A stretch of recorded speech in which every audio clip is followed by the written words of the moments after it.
আশা করি যারা আঁকো তারা এটা ফেস করেছো যে আশেপাশে সবাই মনে করে যদি তুমি আঁকো তার মানে তুমি আলপনা ভালো পারবে, পোর্ট্রেট আঁকতে ভালো পারবে, দারুণ ক্যারেক্টার ডিজাইন করতে পারবে, তো সব কিছুতে ভালো। বাট অ্যাকচুয়ালি যারা আঁকো না তাদের জন্য বলি যে এরম ভাবে না আর্টিস্টরা কাজ করে না। বেসিক্যালি আমি খুব একটা ভালো আলপনা আঁকতে পারি না, আবার যে খুব ভালো আলপনা আঁকতে পারে সে হয়তো খুব ভালো ক্যারেক্টার ডিজাইন বা পেন্টিং করতে পারে না, বা যে হয়তো খুব ভালো পেন্টিং করতে পারে সে হয়তো কমিক্স বানাতে পারে না। এরকম কিন্তু হয়, প্রত্যেকের একটা সুন্দর জনরা থাকে। মানে অরিজিৎ সিং বা শ্রেয়া ঘোষাল কিন্তু হানি সিং এর মতন র্যাপ করতে পারবে না, আবার হানি সিং শ্রেয়া ঘোষালের একটা গান নিয়ে অত সুন্দরভাবে সেটাকে করতে পারবে না।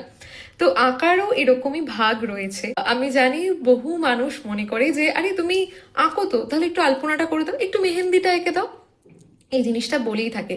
তাই প্রত্যেকটা আর্টিস্ট কিসে ভালো তাকে সেটা করতে দেওয়াই ভালো।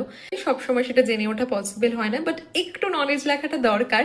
না হলে যারা সত্যি এই কাজ কোনো কাজ ভালো পারে তারা কিন্তু সেই যোগ্য সম্মানটা পাবে না। কারণ অনেকেই দেখেছি হয়তো দারুণ মেহেন্দি করে, কিন্তু জাস্ট অন্য একজন আঁকে বলে তাকেই বলা হলো তুই করে দে না, ও একই তো করবে না, সে কিন্তু আরো দারুণ কিছু করতে পারে।